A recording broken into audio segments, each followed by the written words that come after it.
Hi everyone, my name is Claire Bennett. I'm 34 years old. My parents told me to cancel the final interview that could pull my marriage out of 8 months of one-income panic, stay home, and babysit my sister's kids instead. So I turned off my phone, boarded the plane anyway, and by the time we landed, 57 missed calls were waiting for me, like proof that I had finally chosen the right emergency. The call came at 9:14 the night before my flight. I was at our kitchen table with my printed itinerary, interview notes, and a cold cup of coffee, while my husband, Noah, ironed my blazer in the other room. It was the final interview. Third round, Chicago. Regional operations director for a hospitality group big enough to change our whole year if I got it. Maybe our whole life. Noah had been carrying us alone for 8 months after the marketing agency I worked for cut half the department. We were surviving just well enough to look normal while every private decision started sounding like math. Groceries got tighter, repairs got postponed, date nights turned into walks. Noah never complained, which somehow made it worse. So when that interview came through, it didn't feel like an opportunity. It felt like oxygen. Then my mother called. Not texted. Called. Which in my family usually meant one of two things. Either someone had died or my sister Melanie had created a crisis and my parents had already decided my time belonged to fixing it. I answered on the second ring. Mom did not say hello. Your sister needs you tomorrow. I stared at the itinerary. No. There was a little silence. Then that breath she always takes when she wants to turn my refusal into proof that I'm difficult. Claire, you don't even know what happened. It doesn't matter. I have the final interview tomorrow. She knows that. Of course she did. Melanie always knew exactly what she was asking me to ruin. She had 3 kids under 10 and a supernatural ability to turn poor planning into family obligation. Babysitters canceled, school closed early. Her husband got stuck.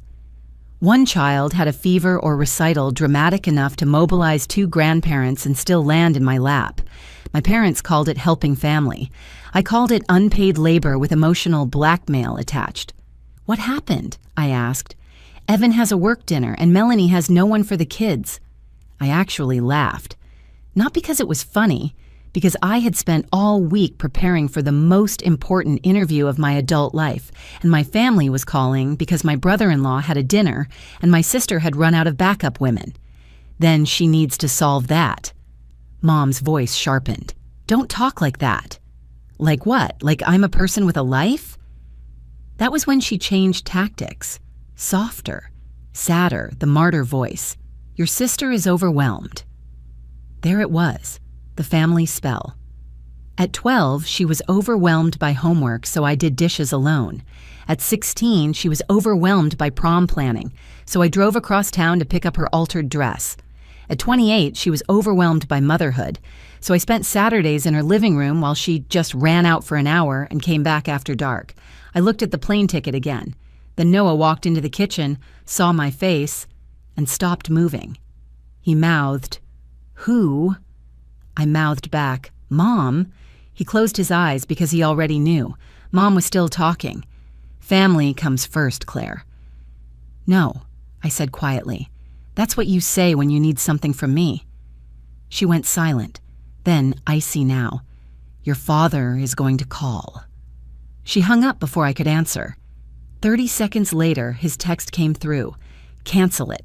Your sister needs you. Family comes first. I stared at the screen so long Noah finally crossed the room, set the iron down, and asked, "What did they do now?" I handed him the phone. He read the message once, then looked at me and said very calmly, "You're getting on that plane." Noah didn't raise his voice. That was what made it land. He set my phone on the table, pulled out the chair across from me, and said, "Claire, if you cancel this flight, they will remember one thing." I already knew. "Not that they asked too much," I said. He nodded. "They'll remember that it worked." That was my whole family in one sentence. Not whether something was fair, not whether it was possible, just whether pressure got the result they wanted. I leaned back in the kitchen chair and looked at the ticket again. 6:20 a.m. departure. Final interview at 2. return the next day if all went well. We had spent the last week preparing like it was a military operation. Noah had printed my resume on better paper. I had practiced case questions in the shower. We had borrowed his cousin's nicer carry-on because mine still had a broken zipper from a trip I never should have taken to watch Melanie's kids when she desperately needed just one weekend. That had been 2 years earlier. One weekend turned into 5 days. She and Evan went to a resort. My parents called it a misunderstanding. Families like mine survive on misunderstandings. They stack them so high you stop calling the structure what it is. Noah reached across the table and put his hand over mine. "What do you want?" he asked. Not what was smart, not what was fair. What I wanted. That question almost undid me because my family never asked it unless the answer happened to match their plans. "I want to go," I said. "Then go." I looked at him. "They're going to lose their minds." He gave the smallest shrug. They were already planning to. That was true too. The punishment had been decided the moment I said no. Whether I stayed or went, I was going to pay. Going just meant paying for something that mattered. My father called 3 times after that. I didn't answer. Melanie texted next. "Seriously? You're choosing a stupid interview over your nieces and nephew." I stared at the message until anger burned the self-doubt out of me. Not choosing an interview over children, choosing my life over a system. Big difference. I typed back, "I have a flight in the morning, you knew that?" Her reply came immediately. Wow, that was all. Just wow, because in my family, women like my sister never had to make full arguments. They only had to act wounded long enough for my parents to build the case around them. At 11:40, Mom sent one more text. "If you board that plane, don't expect us to clean up the mess." I showed it to Noah. He took my phone, turned it face down, and said, "Good. Let them finally define the mess correctly." I barely slept. Not because of the interview, because of the old guilt. The trained kind. The kind that doesn't ask whether you're wrong. It just hovers over any decision where you put yourself first and whispers that somebody, somewhere, is going to suffer theatrically enough to make your boundary look cruel. By 4:30, I was dressed, zipped into my navy blazer, and standing in the kitchen with a travel mug while Noah loaded my suitcase into the car. My phone lit up again as we pulled out of the driveway. Dad, then Mom, then Melanie. I turned it off completely before we reached the highway. Not silent mode, off. That felt bigger than boarding the plane, honestly. The airport was half business travelers, half sleepy families, rolling bags, bad coffee, overhead announcements no one really heard, and there I was at security trying to act like my heart wasn't pounding for reasons that had nothing to do with the interview. At the gate, Noah hugged me hard and said, "You are not doing anything wrong." I nodded against his shoulder. Then he added, "And if they blow up your phone all day, let them. A fire is not always an emergency. Sometimes it's just the sound of control not working." I actually smiled at that. Then I boarded. The flight was only 2 hours, but it felt like crossing a border I should have crossed years earlier. No one asking where I was. No one handing me snacks for Melanie's kids. No one calling me the reliable one, like it was a compliment instead of a trap. I spent the flight reviewing notes, touching up my talking points, and trying not to imagine the family group chat unraveling in my absence. When we landed, the cabin doors opened, phones came back to life around me, and mine lit up so fast it almost looked broken. Voicemails stacked in a flood, texts, missed calls, 57 missed calls. I stopped in the jet bridge and just stared. Mom 21 times, Dad 14, Melanie 11. Then a few from my Aunt Lisa and one from my brother-in-law Evan, which meant the story had already spread. The first text at the top was from Dad. "Call now, your sister had to leave the kids with strangers." My stomach dropped. Not because I believed the wording, because I knew instantly it was written for maximum guilt, not maximum truth. Then I opened my mother's first voicemail. She was crying, not soft crying, performance crying. "Claire, what is wrong with you?" Melanie had no choice. She had to leave the kids with the neighbor, and Lily is terrified and asking why Aunt Claire doesn't love them anymore. Call me right now before you make this even uglier. I closed my eyes. There it was, the real strategy. Not we need help, punishment through children. Then a new text came in while I was still standing there, suitcase handle in my hand, from Melanie. If I miss Evan's dinner because of you, don't ever ask me for anything again. And right under it, before I could even breathe, another message appeared from a number I didn't recognize. Hi, Claire. This is Dana from Halpern Group Recruitment. Mr. Lawson is looking forward to meeting you at 2. Also, someone called the office this morning claiming you had a family emergency and might not show. Please confirm you're still coming. I called Dana back from a chair near baggage claim. Hi, it's Claire Bennett. I'm still coming. Her relief was immediate. Good, I'm glad you answered. Just so you know, the caller was persistent. They said there was a serious family situation and implied you might be in no shape to interview. I looked at the missed calls on my screen. My family creates a lot of serious situations the second they aren't getting what they want. There was a tiny pause.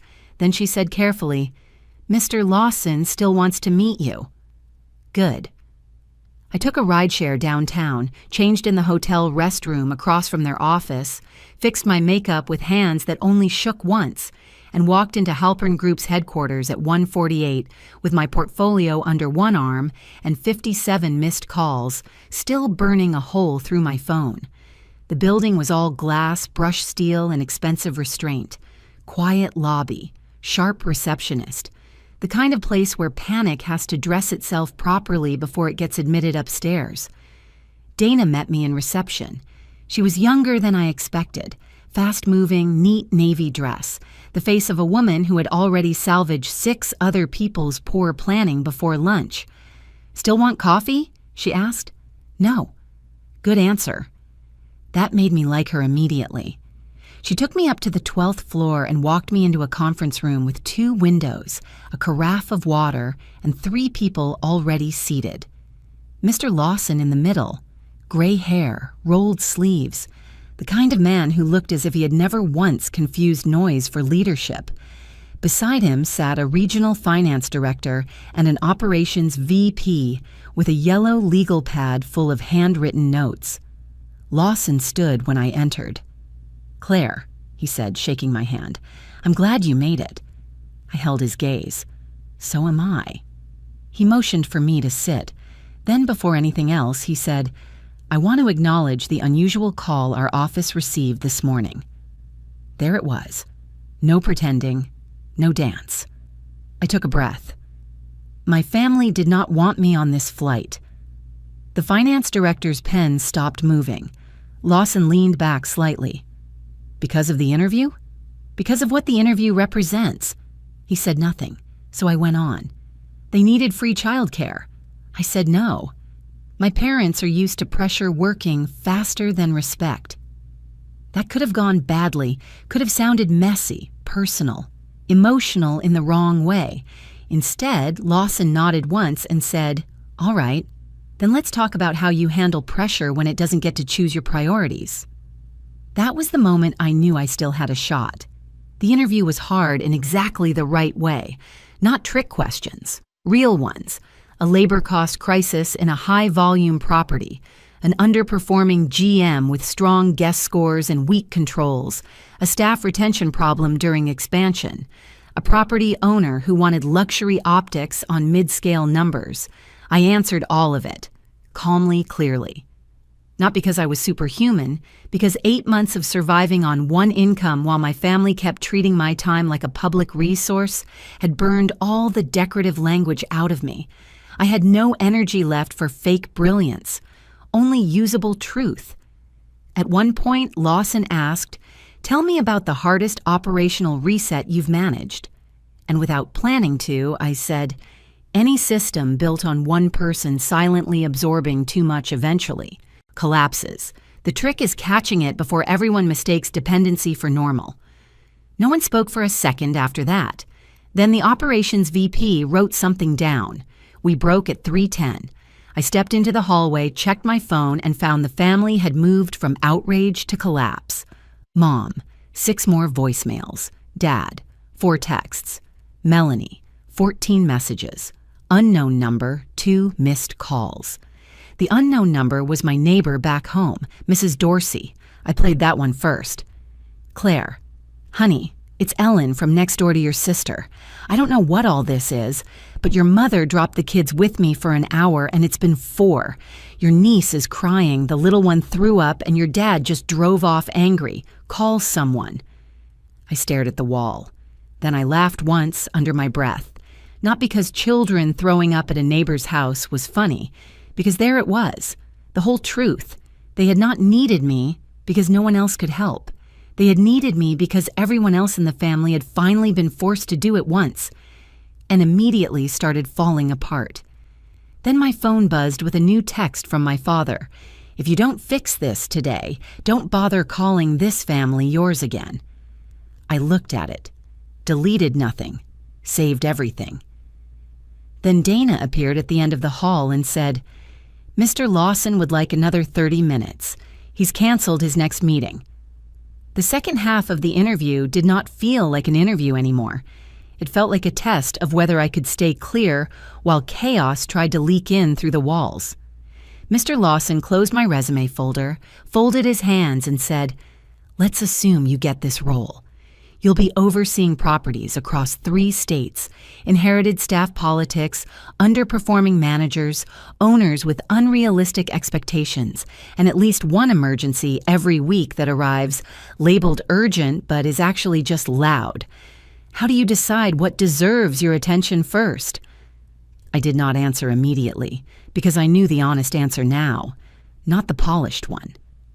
The real emergency, I said, is usually the thing no one wants named clearly because too many people benefit from the confusion. The finance director looked up. Lawson said, Go on. I did. People call something urgent when they want speed without accountability. I start with what keeps repeating, what only one person has been absorbing, what falls apart the second that person steps away. That tells you where the system is lying. No one interrupted, so I kept going. If a business only works because one manager fixes everything at midnight, that's the emergency. If a family only works because one daughter cancels her life every time someone panics, that's also the emergency. There it was, not a full confession, but enough. Lawson's eyes did not soften. I appreciated that. Men in leadership who get sentimental too early usually mistake empathy for judgment.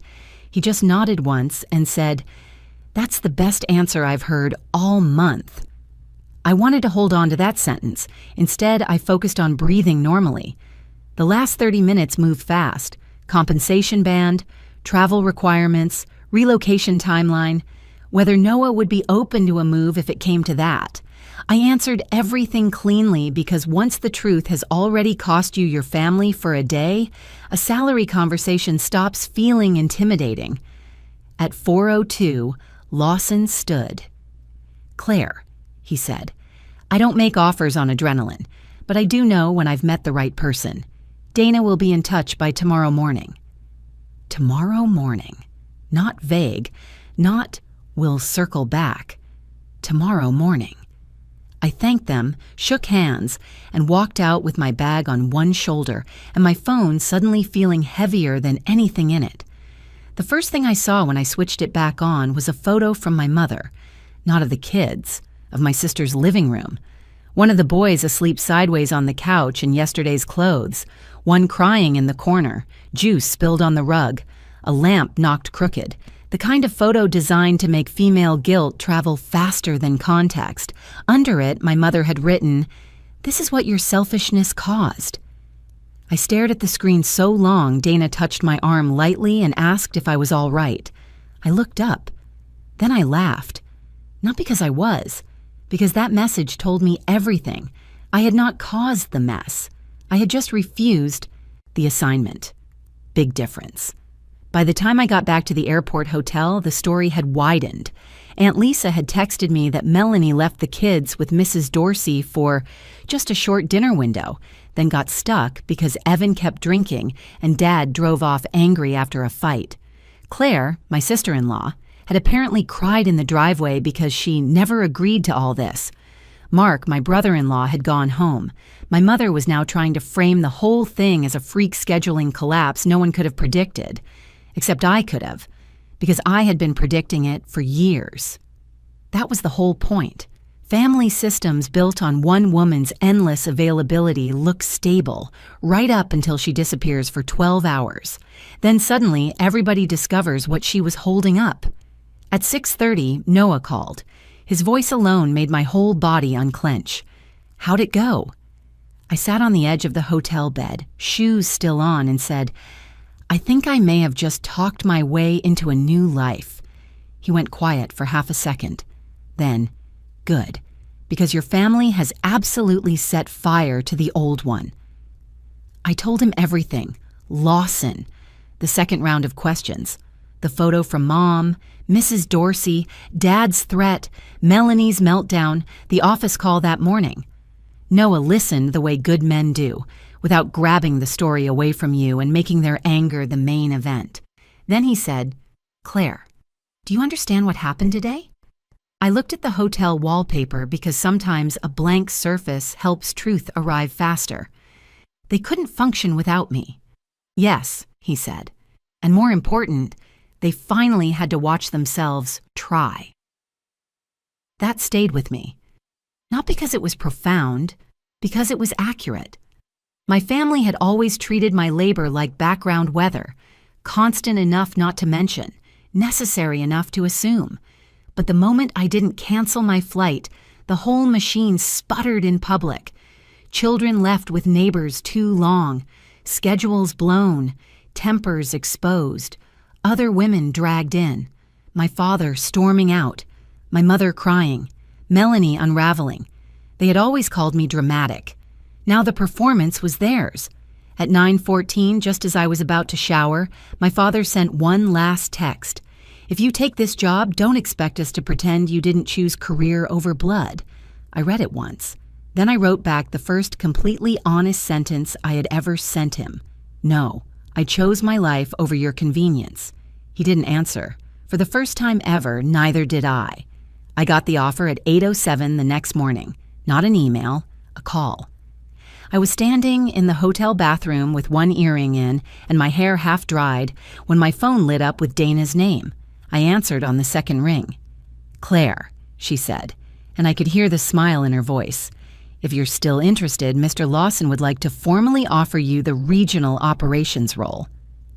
For 1 second, I just stood there holding the phone and looking at myself in the mirror like the woman on the other side of it might know what to do faster than I did. Then I said, yes. Not dramatically, not tearfully, just yes. Because some answers deserve to arrive clean. Dana went over the numbers, salary, bonus structure, relocation support if needed, start date, benefits. Then she said something small that almost got me harder than the offer itself. For what it's worth, Mr. Lawson said your answer about systems built on one person silently absorbing too much made the whole room sit up. I laughed quietly. Good, I said. It took me long enough to learn it. When the call ended, I sat on the edge of the bed and called Noah first. He picked up immediately. Well? I looked out the window at the gray Chicago morning and let myself smile all the way for the first time in months. I got it. He made this sound.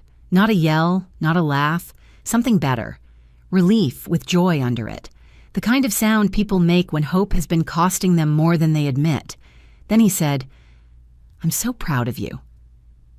That almost undid me more than the offer itself, not because I doubted him, because my family had spent so many years turning my usefulness into obligation that hearing someone be proud of me for choosing myself still felt new enough to hurt a little. Then my phone vibrated again. Mom. Of course. I let it ring once, twice. Then I answered. She was crying before I said hello. Real crying this time, I think. Not because she had suddenly discovered my pain, because the whole family system had started collapsing in ugly little domestic ways, and now my absence had texture. "Claire," she said, "your sister is a wreck." I looked at the hotel carpet and closed my eyes. Not congratulations, not how did it go, not even are you okay? Straight to Melanie. "I got the job," I said. Silence. Then weakly, "That's wonderful." It was the kind of sentence people offer when they know they miss the moment they were supposed to mean it. I waited. She went back to the real point anyway. "Your sister and Evan had a terrible night. The kids were upset. Mrs. Dorsey is offended. Your father and Evan got into an argument. Things just spiraled." Yes, I thought. That's what happens when nobody can quietly hand me the whole thing anymore. "Mom," I said, "do you know what's interesting?" She sniffed. "What?" No one in this family fell apart because I got on a plane. They fell apart because, for the first time, everyone had to handle the life they kept calling manageable. That shut her up. Then she tried one last version of the same old trick. "We needed you." "No," I said quietly. "You needed access to me." I let that sit. Then I said the thing I should have said years ago. If Melanie needed childcare, she should have asked before my flight, respected my no, and solved her own emergency. What she actually needed was the old arrangement where my plans could be moved like furniture. My mother cried harder at that. Good. Not because I wanted to punish her, because for once I was not the only one being made uncomfortable by the truth. My father texted while I was still on the phone. "So that's it. You get some fancy title and forget who was there first." I actually laughed, because if there is one thing men like my father love, it is acting like chronology equals sacrifice. As if having been there first means you get to keep taking. I said to my mother, "I need you to hear this clearly. I'm taking the job. I am not apologizing, and I am never again canceling something that matters to me because Melanie waited too long to solve her own life." She whispered, "You're being harsh." "No," I said. "I'm being expensive." That was the difference now. My time had a cost again. My plans had weight again. My life was no longer the family overflow room. I hung up before she could start crying in circles. The fallout took about a month to sort itself into its real shape. Melanie sent 29 texts over 9 days. Most of them were about stress, loyalty, and what kind of aunt abandons children. I didn't answer any of those. I answered only once, when she finally wrote, "I guess I thought you'd always be there." I replied, "That was the problem." After that, silence. My father stopped texting when he realized threats only sounded pathetic next to an offer letter. My mother kept trying. Small messages, weather, recipes, a picture of the kids coloring, little domestic breadcrumbs meant to lead me back into the old path without ever naming what had happened there. I ignored most of them. Not cruelly, carefully. Because distance is not the same thing as anger. Sometimes it is just the first wall your life has ever had. And Noah? He took me out for cheap tacos the night I got home, lifted his plastic cup and said, "To boarding the plane." I laughed so hard I nearly cried, because that was it. Not the salary, not the title, not even the missed calls. Just the fact that I had finally walked toward the gate instead of back toward the crib. The juice boxes, the neighbor handoff, the family panic, the old seat with my name already assigned to it. People ask if getting the job felt like winning. A little. But the real victory happened earlier. At the gate, when I turned my phone off. That was the first moment the future sounded louder than guilt. If you made it this far, tell me in the comments. Would you have boarded that plane too? Or would you have stayed and helped your sister one more time?